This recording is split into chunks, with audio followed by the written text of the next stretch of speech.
Hello all, welcome to Simple Max Magic Tamil. A man sells 2 wristwatches at rupees 594 each. On one he gains 10%, on the other he loses 10%. Find his gain or loss percent on the whole. அதாவது ஒருத்தர் வந்து 2 wrist watch sale பண்ணுறாரு. ஒரு wrist வாட்சோட வந்து selling price வந்து rupees 594. அப்போ selling price of 2 watches வந்து 2 into 594 equal to rupees 1188. இதுதான் அவரோட செல்லிங் ப்ரைஸ் ஆஃப் 2 வாட்சஸோட வேல்யூ. இப்போ நம்மளுக்கு வந்து என்ன சொல்லியிருக்காங்கன்னா, ஒரு வாட்ச் அவர் வந்து 10% கெயினுக்கு சேல் பண்ணியிருக்காரு, இன்னொரு வாட்சை 10% லாஸ்க்கு சேல் பண்ணியிருக்காரு. அவரோட loss or gain percentage on the ஹோலாக கேட்குறாங்க. அப்போ ஃபர்ஸ்ட் வாட்ச் வந்து அவர் வந்து 10% கெயினுக்கு வந்து சேல் பண்ணியிருக்காரு. இது 2 மெத்தடில் சால்வ் பண்ணலாம். ஃபர்ஸ்ட் நான் ஒரு மெத்தடில் சால்வ் பண்ணி காட்டுறேன். அதாவது காஸ்ட் ப்ரைஸ் வந்து இங்கே 100%, இங்கே செல்லிங் ப்ரைஸ் ஆஃப் 1 வாட்ச் நம்ம ஃபஸ்ட்டு கண்டுபிடிக்க போகிறோம். அதனால் செல்லிங் ப்ரைஸ் ஆஃப் 1ன்னு வச்சுக்கலாம். இது வந்து 10% கெயினுக்கு சேல் பண்ணியிருக்காரு. அப்போ 110% தான் செல்லிங் ப்ரைஸ். இப்போ இந்த 100%ஓட வேல்யூ நம்மளுக்கு தெரியாது, பட் ஆனால் செல்லிங் ப்ரைஸ் நம்மளுக்கு தெரியும். ஒரு வாட்சோட செல்லிங் ப்ரைஸ் வந்து 594. அப்போ 110%ஓட வேல்யூ வந்து 594. இதை நம்ம எக்ஸ்ன்னு கன்சிடர் பண்ணிக்கலாம். இது வந்து கிராஸ் மல்டிப்ளை பண்ணலாம். 594 into 100 equal to X into 110. 10க்கு 10 cancel ஆகிடும். இப்போ X equal to 594 into 10 by 11. இதை நம்ம 11ஆல் கேன்சல் பண்ணால் நம்மளுக்கு வந்து 54 கிடைக்கும்.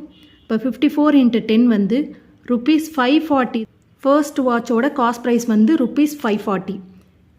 இதிலிருந்து வந்து 594க்கு அவர் சேல் பண்ணியிருக்கிறதுனால அவருக்கு 10% கெயின். இப்போ செகண்ட் வாட்சோட நம்ம காஸ்ட் ப்ரைஸ் வந்து கண்டுபிடிக்கலாம். எப்படின்னா, cost price of second watch வந்து நம்ம 100% அதே தான், அது நம்மளுக்கு வேல்யூ தெரியாது. Selling price of second watch வந்து அதே சேம் வேல்யூ. இங்கே வந்து 594 ருபீஸ்க்கு தான் அவர் சேல் பண்ணியிருக்காரு, ஆனால் 10% லாஸ்க்கு சேல் பண்ணியிருக்காரு.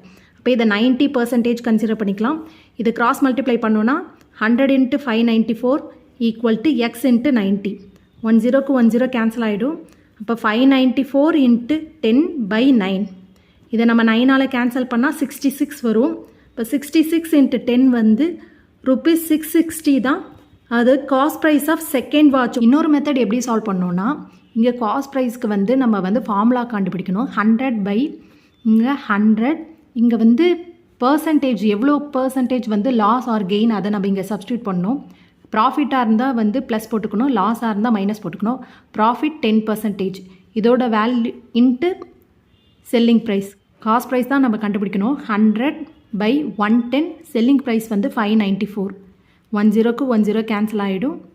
இப்போ இதை நம்ம கேன்சல் பண்ணால் 54 into 10 வந்து 540 ருபீஸ் தான் cost price of first watch. Second வாட்சோட காஸ்ட் ப்ரைஸ் வந்து 100 by 100. இங்கே வந்து லாஸ் பர்சன்டேஜ்னால நம்ம மைனஸ் போட்டுக்க போகிறோம். 10% லாஸ் இன்ட்டு அதே செல்லிங் ப்ரைஸ் வந்து 594. இப்போ 100 by 90 into 594. 10 கேன்சல் ஆகிடும். இதை 9ஆல் கேன்சல் பண்ணால் 66 into 10 வந்து 660. இதுதான் இந்த 2 மெத்தட். ஒன்று பர்சன்டேஜ் யூஸ் பண்ணி சால்வ் பண்ணுறது, இன்னொன்று ஃபார்முலா யூஸ் பண்ணி சால்வ் பண்ணுறது. உங்களுக்கு எது ஈஸியாக இருக்கோ அதை ஃபாலோ பண்ணிக்கோங்க. 2 வாட்சோட காஸ்ட் ப்ரைஸும் நம்ம ஆட் பண்ணிக்கலாம். ஃபர்ஸ்ட் வாட்சோட காஸ்ட் ப்ரைஸ் வந்து 540, செகண்ட் வாட்சோட காஸ்ட் ப்ரைஸ் வந்து 660. இது நம்ம ஆட் பண்ணோன்னா rupees 1200 தான் அவரோட டோட்டல் காஸ்ட் ப்ரைஸ். அவர் செல்லிங் ப்ரைஸ் நம்ம ஃபஸ்ட்டே கண்டுபிடிச்சோம். செல்லிங் ப்ரைஸ் ஆஃப் 2 வாட்ச் வந்து 1188. இது ரெண்டுத்தையும் நம்ம மைனஸ் பண்ணால் நம்மளுக்கு வந்து 12 ருபீஸ் தான் வந்து லாஸ் வரும். ஏன்னா அவரோட காஸ்ட் ப்ரைஸ் வந்து 1200, செல்லிங் ப்ரைஸை விட அதிகமாக இருக்குது. இப்போ நம்மளை லாஸ் பர்சன்டேஜ் தான் கேட்குறாங்க. அப்போ loss by cost price into 100. லாஸோட வேல்யூ வந்து 12, காஸ்ட் ப்ரைஸ் வந்து 1200 இன்ட்டு 100. இதை நம்ம கேன்சல் பண்ணால் 100 வரும். 100 கேன்சல் ஆனால் 1% தான் அவரோட லாஸ் வேல்யூ. இந்த வீடியோ உங்களுக்கு பிடிச்சிருந்தால் லைக் பண்ணுங்கள், ஷேர் பண்ணுங்கள், மறக்காமல் சப்ஸ்கிரைப் பண்ணுங்கள். Thank you so much.